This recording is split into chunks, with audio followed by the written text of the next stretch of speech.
Welcome to Randy's Old Time Radio Shows. Tonight, justice takes the stand in Did Justice Triumph? A gripping courtroom drama from 1947 that put real cases on trial. Each verdict left listeners questioning not just the accused, but the system itself. So step into the courtroom, take your seat in the jury box, and decide for yourself. Did justice truly triumph?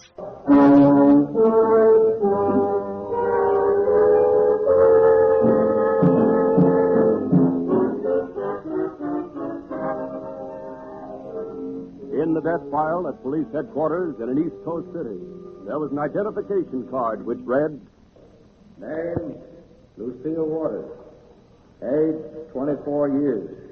Cause of death, poison. Classification, homicide. Investigation, proceeding.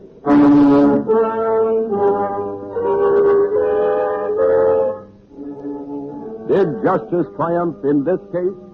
You will learn the answer tonight as you hear another thrilling reenactment of a famous true justice case.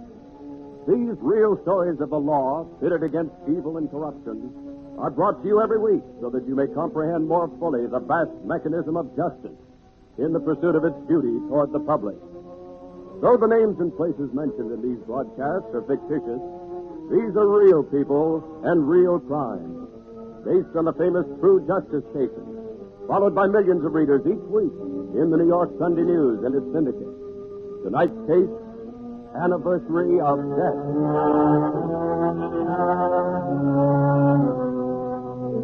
Lucille Waters, the victim in tonight's true justice case, was the type of woman most people like for a friend. Gay, sincere, fun to talk to, and go places with.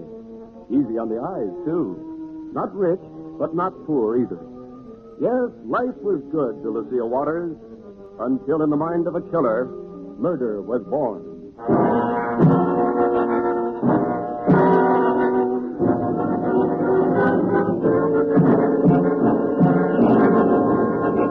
Anniversary of Death begins on the evening of May 20th, when Charles Waters, a tall, husky, middle-aged man, enters the telephone booth of a suburban drugstore.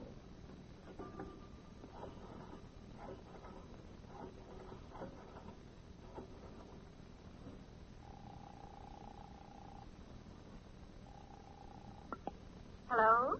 Hello, dear. How are you? Charles, I don't care to talk to you, and that's final. Oh, I know, but after all, I am your husband, and I've a right You're not going to be my husband much longer. I've seen my lawyer, and I'm getting the divorce. You know that. Yes, I do, but Lucille, dear, listen to me. Before we can go our separate ways, there are a few things we have to talk about. I think we've both said everything there is to say, Charles. Lucille, dear, I want to make some sort of financial settlement on you. That's why I'd like to see you and talk about it tonight. I can get along perfectly well with what I have. Of course, but you're entitled to some sort of settlement from me. Can't we discuss it tonight? I'm afraid not, Charles. I have another one of my beastly headaches coming on. I don't care to see anybody. Listen to me, Lucille, please. There's nothing more to talk about. Goodbye, Charles.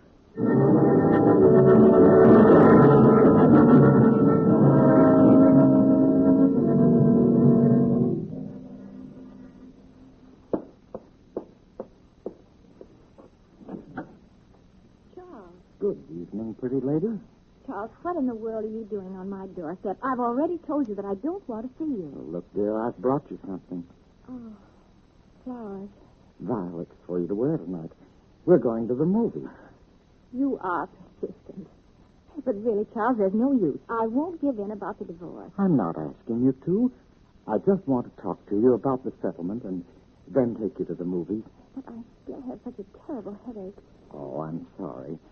I know your headaches are no picnic. Shall I go over to the drugstore and get you some aspirin? No, I have some prescription tablets in my purse. I'll take some more then. Oh, yes, I remember. Those always made you feel better. Mm-hmm. You know, I don't feel so hot tonight myself. Today's May 20th, you know. Well, what does the date have to do with the way you feel? Oh, it's a combination of things, Lucille. Losing you, for one thing. And then today's the anniversary of my first wife's death, 2 years ago. Then my mother went in May, too. I just got thinking about them today and... Oh, I'm sorry, Charles. I guess you do need some diversion tonight. Well, give me the violets and come on in. I'll fix you a little snack of supper. And then the movies, Lucille? Very well, Charles. And then the movies.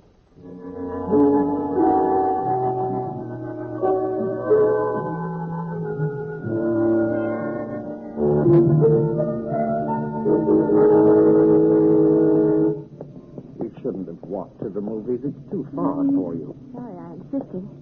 You probably missed the first part of the picture. Oh, I didn't get it. Oh, your head's still aching? Yes. Stomach feels funny, too. Maybe the headache tablets haven't taken effect yet. Well, it's only a few more steps. When we get inside, the picture will take your mind off your troubles. Yes, I'll be all right. Look, Yes? Lucille, you go on in. I'll get the tickets at the box office and meet you in the lobby. Oh, all right, Charles. All right. 2 in the orchestra, please. Oh, I've been cashing 20s all evening. Haven't you got something smaller? I'm sorry, that's all I have. Okay, here you are. Hey, mister, you at the box office. Yes? Come in here quick. You're late. Oh, what's the matter? Just stepped inside here and bam. Oh, she fainted. Lucille. Oh, Lucille, dear. That's no faint. She's got convulsions. I know. I've seen them before. Good heavens. Get a doctor. Call an ambulance. We'll have to get her to a hospital quick.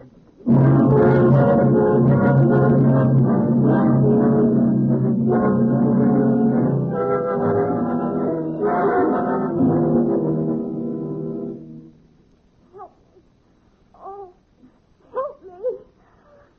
I don't want to die. I don't want... Mr. Waters? Yes, Doctor. How is she? Mr. Waters, I hope you can take this. I don't think your wife is going to pull through. Oh.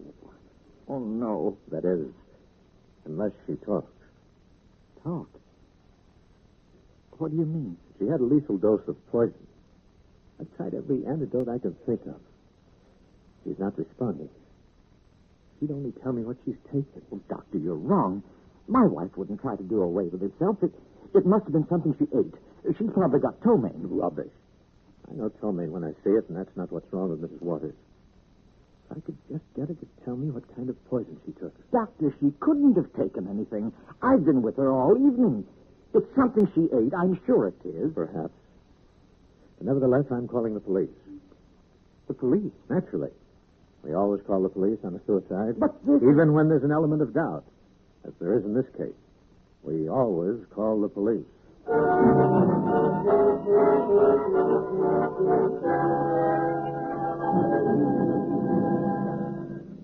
The hours tick by in this real case of a real crime, and still the victim lingers. With each return of consciousness, Lucille Waters tells the police and doctor at her bedside that she did not take anything. Yet they're almost certain she is dying of a deadly poison. Every known antidote for every known poison is administered without effect. She rallies and sinks, rallies and sinks, her baffling symptoms defying medical precedent.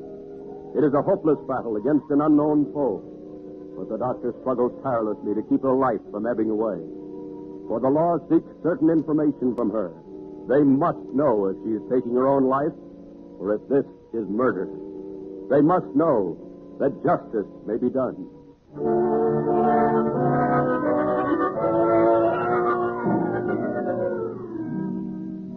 It is now 5 o'clock in the morning. Lucille Waters is rallying for the last time. The doctor and nurse watch anxiously as Captain Burns from Homicide once more draws his chair close to the hospital bed. Mrs. Waters. Mrs. Waters. I didn't take poison. I want to live. Mrs. Waters. Can you tell me what you did earlier tonight?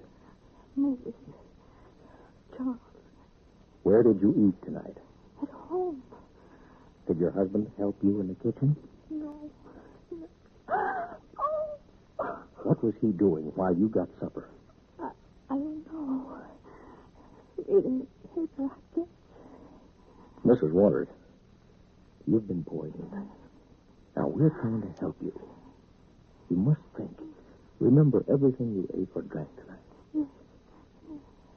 Are you sure you didn't put anything in your mouth after you ate supper?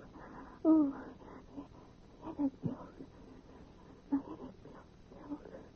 Who gave them to you? Who gave them to you? Nobody. I had them in a box. Doctor, The pulse is only 48. Better hurry it up, Captain. Right. Mrs. Waters, where are those pills now? No more. I took them all. I'm going to get a prescription. Refilled. Is there anyone who would want to kill you? No. I don't want to die. I want...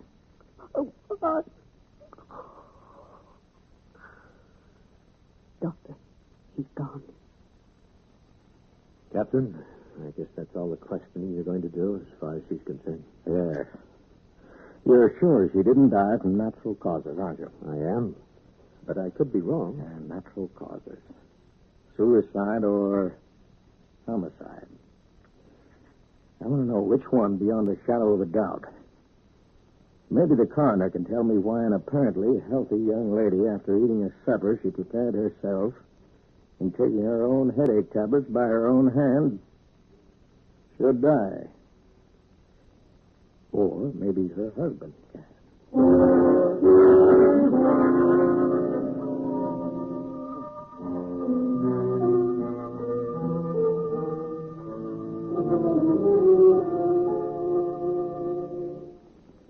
It sure is nice of you, Captain Burns, to bring me in for a bite to eat. Well, Mr. Waters, I thought it might buck you up. I've got a pretty good idea how you must be feeling. Have another cup of coffee? Not right now, thanks. Mr. Waters, was your wife subject to repeated headaches? Yes. Poor girl. She suffered terribly from them. Mm-hmm. Well, how about those headache pills she was taking? You know what was in them? No, I don't. They were a prescription the doctor gave her. Well, outside of the food she ate for supper and those headache tablets, she didn't take anything else in her stomach all evening. At least that's what she told us just before she died. Well, that's true. I was with her all evening. That's all she had. Mm-hmm. Well, I'm getting a report on that prescription. In the meantime, I'd like your help, Mr. Waters. Now, you must know why your wife committed suicide, don't you? It wasn't suicide. That's what the doctor at the hospital kept saying. But I'm sure Lucille died of told me, and I'm sure of it. She wouldn't take her own life. Pretty fond of your wife, huh? Yes. She was a wonderful girl, but... Captain, I might as well make a clean breast of this. You'll find it out for yourselves, and then it'll look bad for me. What are you driving at, Waters? Well, Lucille and I were separated. We were going to get a divorce. Oh. Well, thanks for telling me. That information could support my suicide theory. Maybe your wife was depressed over marital affair. I still say you're wrong. Well, I can't dig very deep into the causes for possible suicide until the autopsy report comes in. Autopsy? On Lucille? Well, that's routine in a case like this. I don't like to think of that happening to her. Well, sorry. Mr. Waters, your face looks vaguely familiar to me. Have you ever been down at headquarters? You ever been under arrest? Yes, I have been. When? 9 years ago. I see. Oh, Captain Burns, there's a telephone call for you. Oh, thank you. I'll be right back, Waters. Hey, waitress, you can bring me some more coffee. Oh, yes, sir. Captain Burns, please. This is Johnson, Captain. Oh, yes, Sergeant. What have you found out? Well, I did just what you told me. Got samples of the food and drugs from the Waters house and took them all to the lab. They're working on them now. Ah, good. Did you check Lucille Waters' headache tablet prescription? Yes, I talked to the pharmacist who's been filling it. It was nothing but an aspirin compound. Well, that's no help. Johnson, I'm going to keep working on this guy Waters. In the meantime, I want you to look him up in the file. Charles Waters. He admits he has a record. Find out what we hauled him in for. I'll see you later at headquarters. Yes, sir. Oh, one thing more. Build a fire under those guys in the lab and tell the coroner to speed up his report. I want to know immediately what killed Lucille Waters.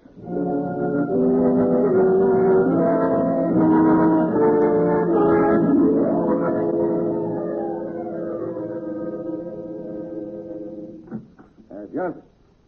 Hey, Captain, you back so soon? I thought you'd be tied up with Waters a couple of hours. No, I couldn't get any more information out of him, so I let him go home. Now, what's been happening in the office here? Well, the lad completed the analysis of the food and drugs that I got from the Waters house. They report there's not a trace of poison in anything. Clean, huh? Yeah. Well, that lets out the possibility of ptomaine. Now, how about the coroner's report? Well, he hasn't called in yet. But I have the record card you wanted on Charles Waters. Good, let's see it. Charles Waters arrested May 20th, 1925. Held up trolley car, shot and wounded. Motorman confessed, sentenced to 9 years in state penitentiary. Yeah, looks bad for the guy. Anyone who could shoot could poison. But that isn't what's so peculiar, Captain. Well, what do you mean? Look at the date the crime was committed. May 20th. And yesterday was May 20th. And what happens? His wife gets a dose of poison and dies. Coincidence, Johnson. Besides, we're not sure about the poison part yet. Yeah, but listen to this one. Died Mrs. Bertha Waters, May 20th, 1936. Cause of death unknown. Beneficiary, Charles Waters. What was the relationship? She was his wife. That's so. Married before. Well, he didn't tell me about that. He seemed on the level about everything else, though. Here's another card from his mother. Let me have it. Mrs. Mary Waters. Died May 20th, 1934. Cause of death unknown. Beneficiary? Charles Waters. You see what I mean about the dates? They all happened on May 20th. Yeah. 4 times is an awful lot of coincidence, if you ask me. Deaths of 3 of Waters' kin and a violent crime for which he was sent up. All taking place in the same date over a period of years. Captain Burns. Oh, yes, Connor, come in. I have the autopsy report on Lucille Waters. Good, let's have it. She died of strychnine poisoning. Oh. I found enough of it in her stomach to have killed 6 people. What? But, Connor, doesn't strychnine poisoning usually show up within 15 minutes or so? As a rule, yes. The victim reacts with convulsions very shortly after the poison is taken into the system. Oh, there's a discrepancy here somewhere, Connor. Hmm? We know Lucille Waters took nothing into her stomach for nearly 3 hours before she was stricken. Yeah, and she lived about 12 hours after the first convulsion. Well, that's peculiar. Strychnine usually kills within 2-3 hours. Well, then why didn't it kill her sooner than it did? Well, it probably would have if it hadn't been for the antidotes given her. Then why didn't the antidote save her? Well, probably because she wasn't treated soon enough. And there wasn't enough antidote for the amount of strychnine. Yeah, I can see that. But how could you account for the length of time it took the poison to react in this case? I can't answer that, Burns. Yeah. Now, let me see what we've got now.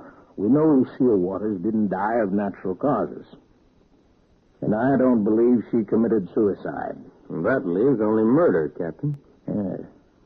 It leaves only murder. And it means we've run into a very clever killer. Well, since Charles Waters is our number 1 suspect, let's get to work and see what motives Charles Waters might have for killing her. The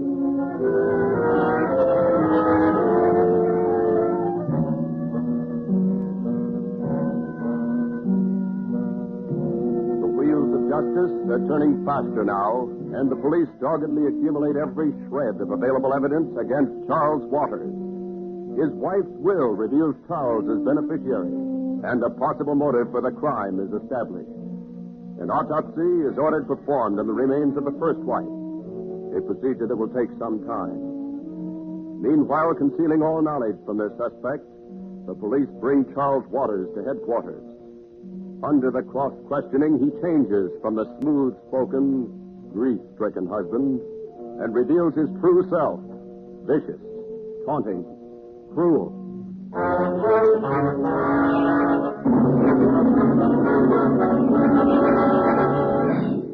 Waters, the evidence is against you. You may as well come clean with us. Come clean about what? Admit you murdered your wife, Lucille. Prove it. You murdered her for her money. You knew she was going to divorce you, and then you'd be out of the picture. So you killed her. Prove it. You switched bills on her. Gave her poison instead of headache tablets. Didn't you? Didn't you? Prove it.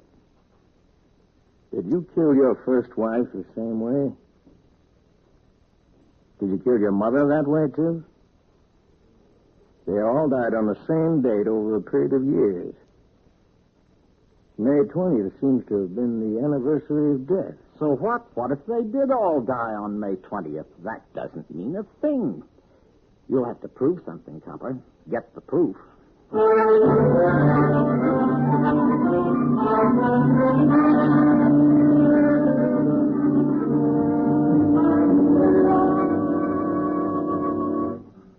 He's got us, Johnson. We know he's guilty, and he knows we know he's guilty. We can't let that killer get away with it. Well, I've got every seller of strychnine in the county lined up, Captain. Maybe we'll be able to hook him this way. Now, one of these men may have been the one who sold him the strychnine. Right. Send the men in one at a time. Okay, gentlemen, if you'll come this way, file in one at a time. Now, I'd like each of you to take a good look at this man sitting in here. Tell me if you've ever seen him before. All right, you, how about it, sir? I don't know him. Very well. Did you ever see this man before? No, sir, Captain. Ever see this fella? No. Ever see him? Nope. Ever see? No. Nope.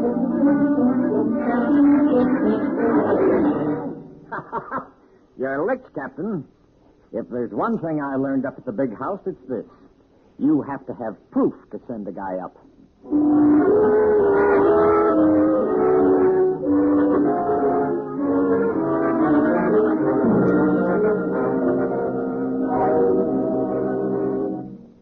I've got a plan, Johnson. I'm going to take Waters over to the morgue to view the body. The chief isn't going to like that. Well, I'm not going to get rough with him. I'm just going to use a little psychology on him. Now, he doesn't know about our recent findings. And if I tell him about it in the office here, it may lose its impact. How do you mean, Captain? Well, if I hold that information until we get down in the morgue, and if I can establish the right mood, he may break. Yeah, little psychology might work. Well, I want you and one of the boys to hide yourselves in the morgue before we get there. If he talks, take down every word he says.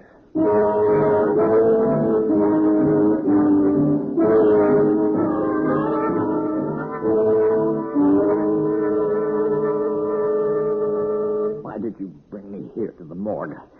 I don't like it. Now, just relax, Waters. Relax. In a morgue? Yeah. I suppose it might be difficult for you. We members of the police force get kind of hardened to it. We see so much of suicide and homicide. What's this under the sheet on the slab? A body? Of course. I'm moving farther away. I don't like to be so close to a corpse. Stay where you are. You aren't afraid of a corpse. Tough guy like you. What did you bring me down here for, anyway? Waters, I have something interesting to tell you. Something I thought you might like to hear. You're still trying to pin Lucille's death on me, aren't you, Copper? Well, who said anything about Lucille? You're jumping to conclusions, man. Well, you've been at me for so long about it. What I have to tell you has nothing to do with Lucille at all. No? No. It has to do with your first wife, Bertha.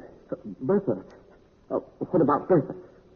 We performed an autopsy on her remains. You couldn't have. She's been dead too long. Oh, no.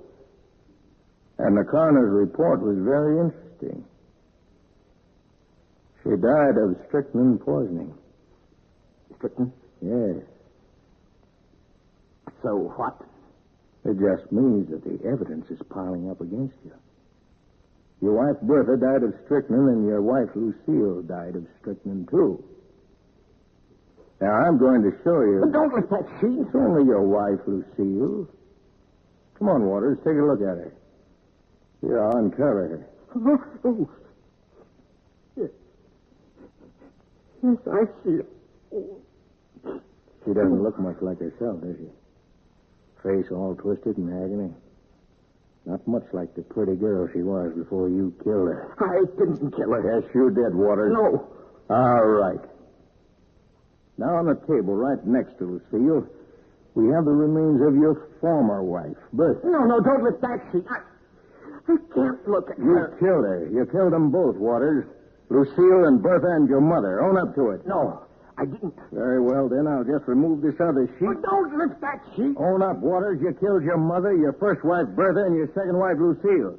Why don't you tell the truth? What do you say, Waters? No, I didn't. I didn't do it. All right, then you're going to have to Don't look at her. uncover, Bertha. Don't, please. I Yes, Waters. did it. I killed them. Both Lucille and Bertha? Yes. All right. Let's hear it from the beginning. How did you kill Lucille? I switched pills on her. She thought she was taking her headache tablets. I switched them for the strychnine pills while she was in the kitchen. Where did you get strychnine pills? I'd had them a long time. Stolen from a doctor's office. Years ago. Why did it take so long to act? They had an extra heavy coating on them. Took hours for that coating to dissolve. That's why nobody ever guesses it's strychnine. Doesn't act like strychnine usually does. I experimented with them. Tried them on dogs, horses. When I was sure how they'd work, I used them on people. You killed for money, wasn't that it? No. It wasn't the money. Well, you were the sole beneficiary in each case. But you don't know what happens to me. Every year, on May 20th, I have to kill. I have to. I can't help it. You wouldn't be fixing yourself an insanity plea, would you? You'll find out. I think so. Oh, by the way, it's not Bertha under this sheet. It's only a wax dummy. You tricked me. I deny everything I said. I deny it. It's too late, Waters. From now on, what happens to you is up to the courts of law.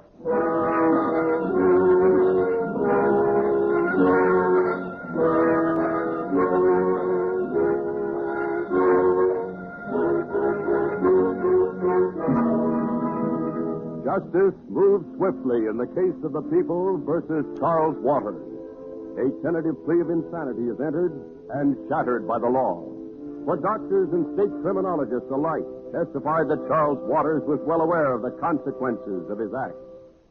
No one but Charles Waters himself knows why he always chose May 20th as the anniversary of death. But whatever his reason, justice decreed that he pay for his crime. Right now, he's behind the bars of a state penitentiary, where he will spend the rest of his days, never again to walk as a free man.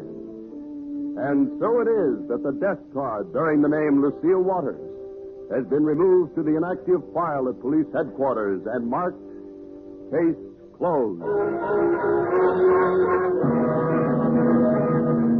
Justice has triumphed.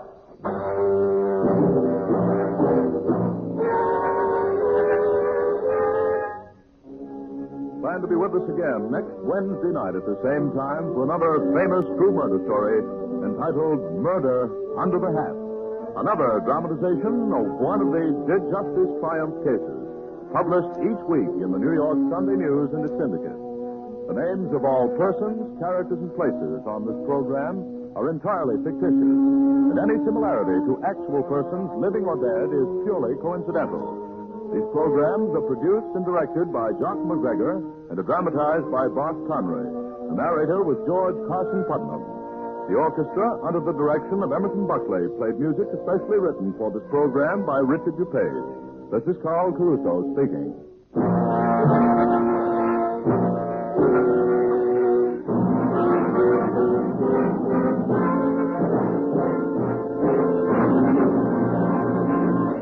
This is the Mutual Broadcasting System. Well, everybody, that's all for tonight's episode. If you would indulge me for just 1 minute, I'd like to ask you for your continued support of Randy's Old Time Radio shows. It takes time and resources to keep these classic programs alive, and that's where you can help. If you enjoy what I'm doing here, please consider making a small donation. Every bit goes right back into preserving and sharing these wonderful old broadcasts. Of course, even a like, a share, or a subscription goes a long way, and for those of you who have already supported this channel, I can't thank you enough.